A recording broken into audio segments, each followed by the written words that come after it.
Ustad. So, okay, what we say is, these are my main arguments to prove against anyone who's disagreeing that it's an obligation, fard al-kifaya, to remove the tyrant from power. Now, the main hadith you use is one of my favorite hadiths, actually. Wipe out their green, yes? But that aside, because I don't No, there are other hadith, but that's has been hidden and nobody will address it. It's hidden and it's the most explicit. And hey, I've got some good news for you. Doc suggested we do accounting rulers next, so that'll cover everything. Yeah. I think that's very good. We can do that. So the other hadith I use, Ustad, is the hadith of kufr and buwahan. Obey the imams unless you see an apparent kufr. Then my argument is, as I got from your articles and your books of accounting the rulers, Rasulullah did not obligate us to determine whether the wali al-amr is a kafir or not. What is sufficient is him doing an act of kufr for us to remove him from power. So we don't need to investigate, is he a kafir, is he or not? That's irrelevant. I think the problem is no matter what, it's just he should not be obeyed. Based on that, or he loses the right to be an authority. He loses the right to be an imam or wali.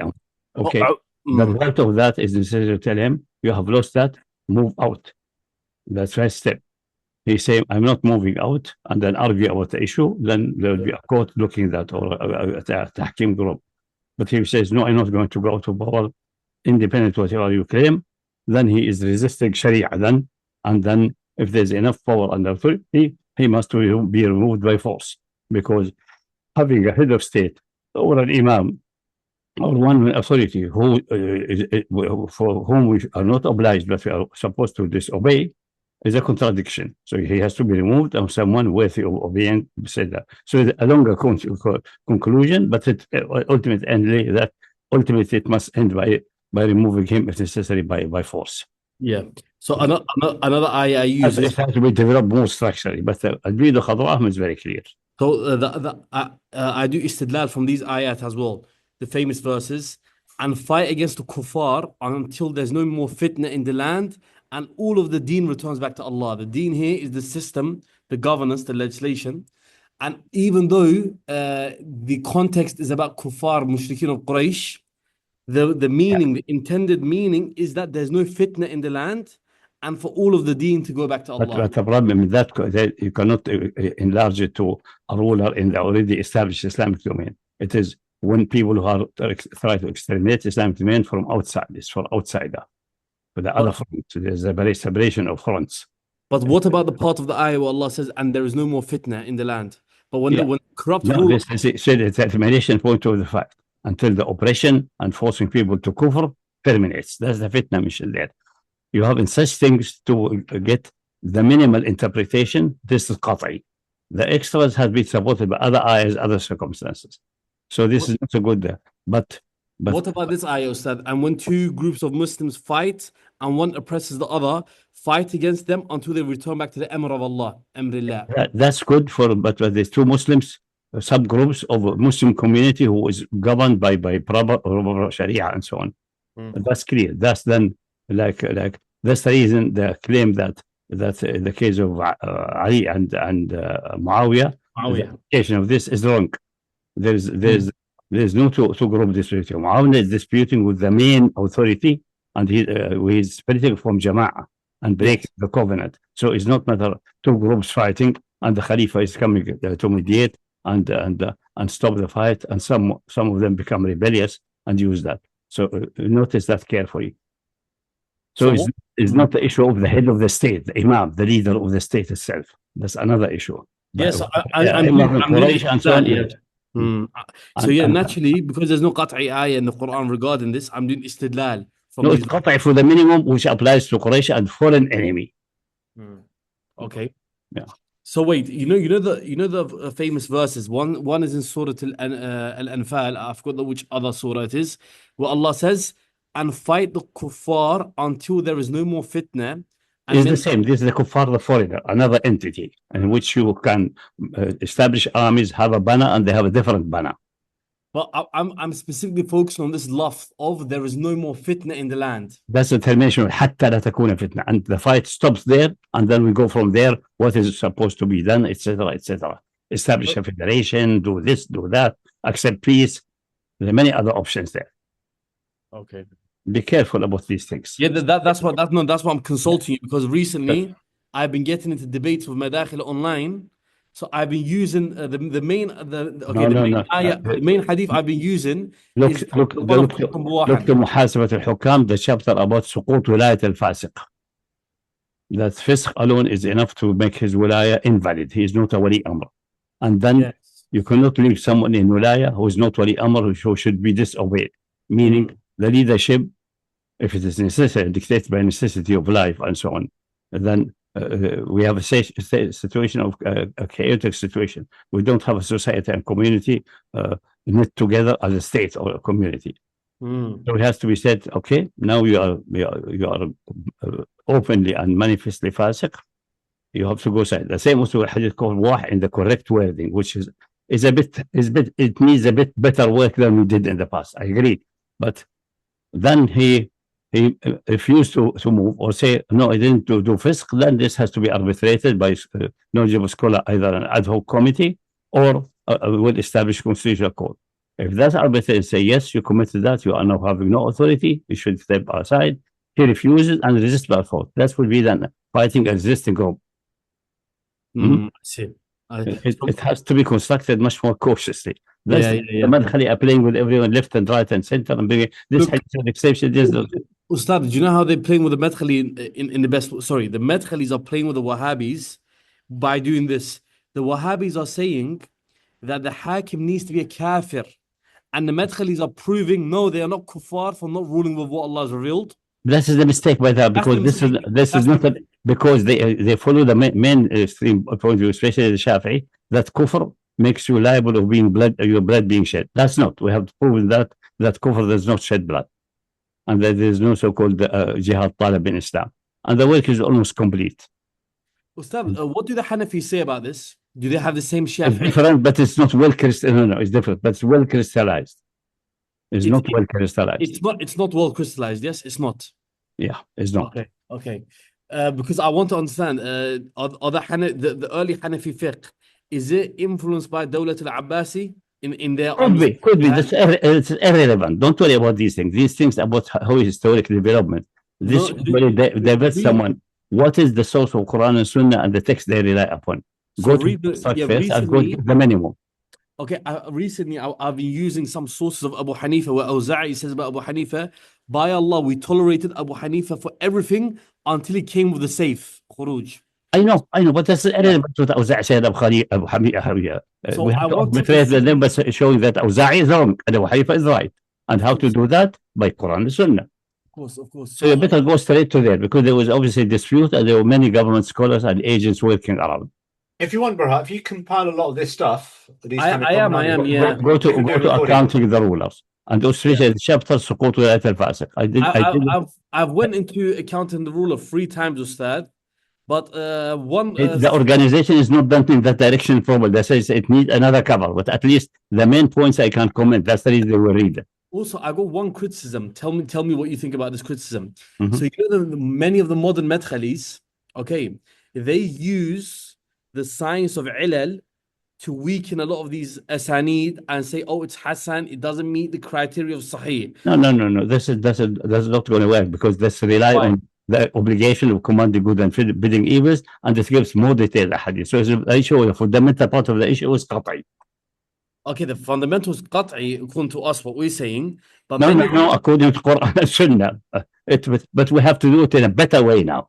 Okay. But we need some more work. Because many of the hadiths that you cited there are Hassan rather than Sahih. Many of them. They're irrelevant. Hassan should be an authority if we accept the principle of Sahih and Hassan. Or we insist on Tawatur. If you put all of them together, they produce Tawatur and so on. You don't escape from that. Ustad, I got another question for you related to this. So the famous ayah, وَمَنْ لَمْ يَحْكُمْ بِمَا أَنزَلَ اللَّهِ, do you understand it to be kufr akbar or kufr duna kufr as Ibn Abbas? Doesn't matter. It's irrelevant. It deserves the title of kafir. Okay. And deserves the treatment of kafir. The treatment of kafir is not killing him. Unless he enter into a fight.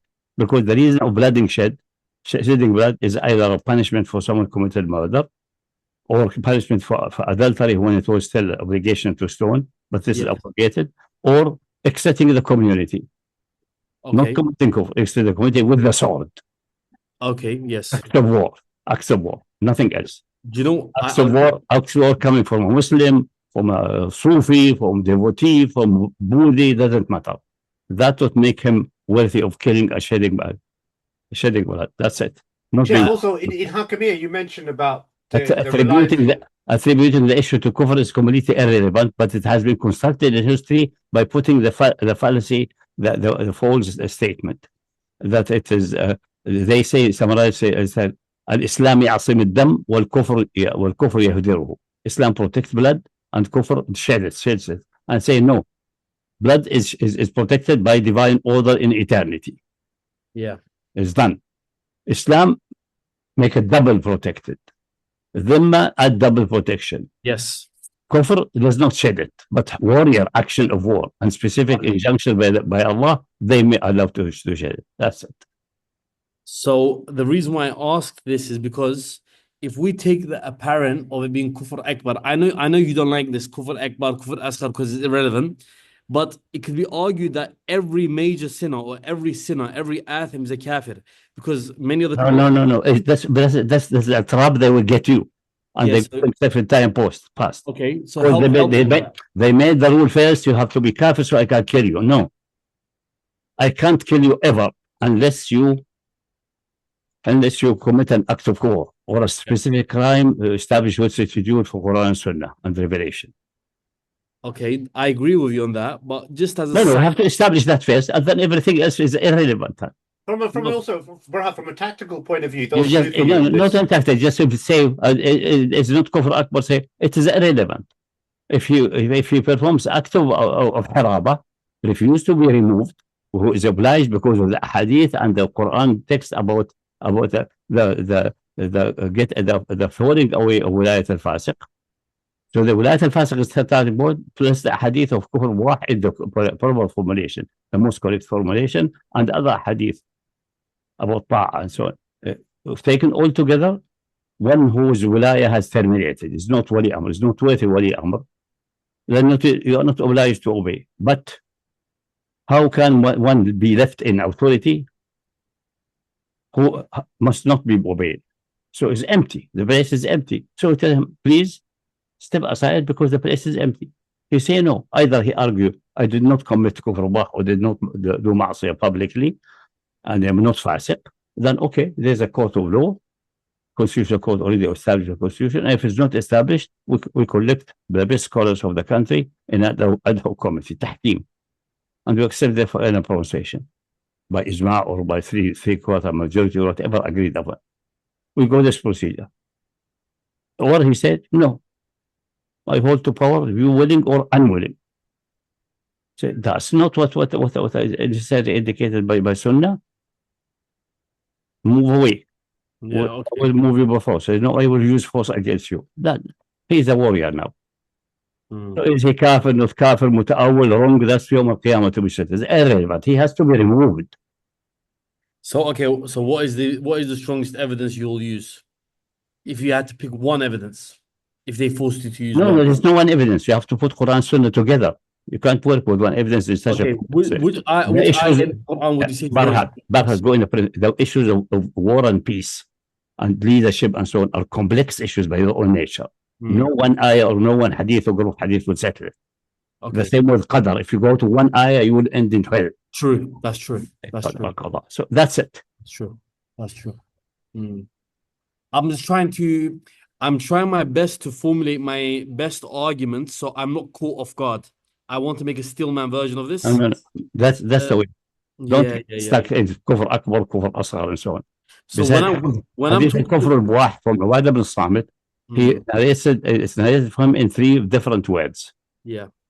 One way to say kufr al-buah. This is the Bukhari version. Yes. Actually, this is the weakest in wording because the other wordings, even in isnad wise. The other one is one say إلا أن يأمرك بمعصية إلا أن تكون معصية الله بواحا. إلا أن تكون معصية الله بواحا. Yes. This is a little bit clearer. It talks about معصية publicly, and that's what amazing. I know, although he's a darwish, a simple-minded guy, he said the كفر بواح هو المعصية أو البدعة العلنية. So that's not. And then better than that, the narration says, إلا أن يأمرك أنت يأمرك بمعصية بواحد, then you don't obey. You must disobey. Fight or no fight, it depends upon procedure now. Okay, I see. And the procedure, like he commands you publicly with haram, publicly as a one in charge, not as a friend. So if you with your friend in a room and he give you a bottle of khamr, say drink, yes, forget about it. That's not kufr publicly. It doesn't relate to rulership. But if a ruler say bring barhat here in front of me, in front of the people, drink from this khamr, it is haram. I'm not allowed to drink it. I ordered you to drink. You have to obey me. You can say committed kufr. I see. You're demanding ma'asiyah. Yep. Which negates your right, negates my obligation to obey. Say, no, it doesn't negate. Okay, let's have a court deciding it. If he said, I know, but I insist. Then is a kafir. How are you going to force to obey? I will pull the sword. You are a warrior now. That's it now. Irrespective, you get the distinction. Irrespective of him being kafir or not kafir, it's about being a warrior. Yeah, that's the reason for shedding blood. Yeah, aggression. Yeah. Aggression. Acts of war or specific acts specified by revelation, like stoning in time past before its abrogation, or retribution. Someone killed someone. This way he should be killed, or he can be killed as a punishment, as a retribution. In certain cases, most cases, it is depending upon the will of the next of kin. In certain other cases, is not. It is a mandatory death sentence. In the case of ghadr and what they call first-degree murder in the West, which is by previous organization and firm intention and preparation. مسبوقا بالإصرار والترصد. There's a insisting and preparation and planning. So it's not in a road rage, for example. I see. That's in that case, there's a possibility of accepting diya. But if it's done, and the evidence for that is the nature of the act, but also one hadith. Yes, and only the Malikiya notices that. Unfortunately, time passed.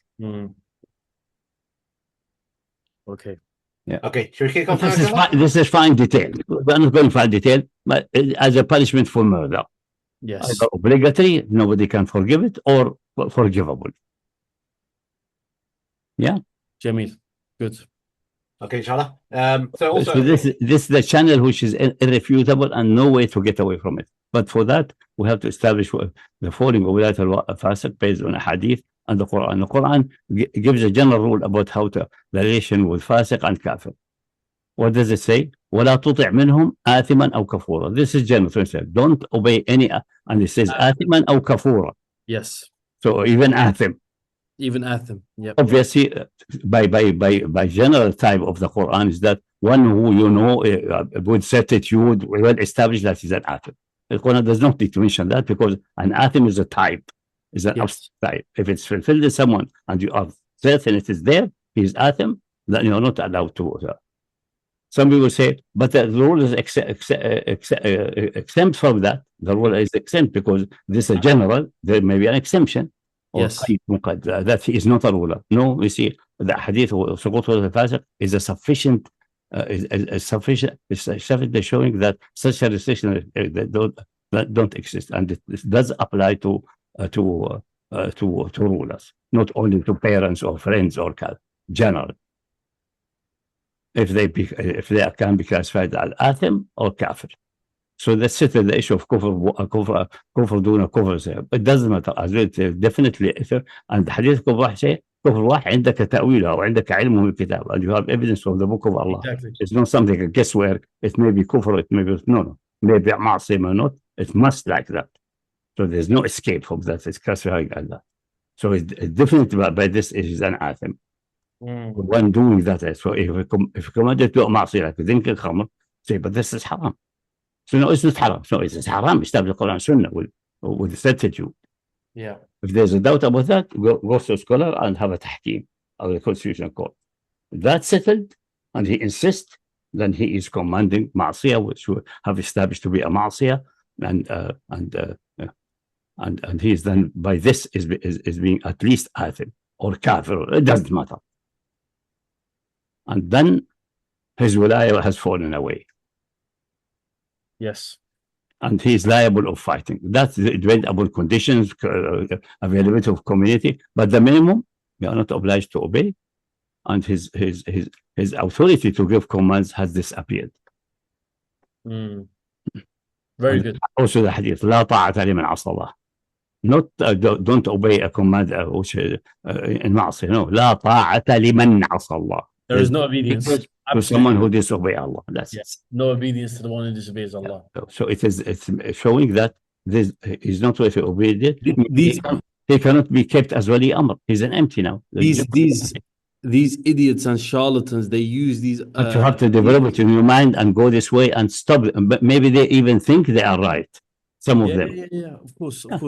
Allah can make you think that your evil is good. Of course. No. They because they follow shubhat and they did not establish the issue from the ground in a correct way. Unfortunately, so I wouldn't say they are guilty of that because Ahmed bin Hanbal and others, big one, are guilty before them. As you said, Ustad, as you said earlier, we don't know, nor do we care about what's in the hearts. That's between them and Allah. But in the dunya, on the apparent, we're going to correct it. We're going to fight against it. Until the end. That's the only thing we can do. We are not we have to repeat it again. We have to reword it again and again and again until some of them understand. Yeah. Cool. Okay, let's kick off inshallah. Start the stream now. They pay attention to that every time. Don't allow it to go to the way. Otherwise, they'll take you in a never-ending circle about is he kafir or not kafir. No. Okay. That's not the issue. I'm going to start the. To allow fighting. That's not the issue.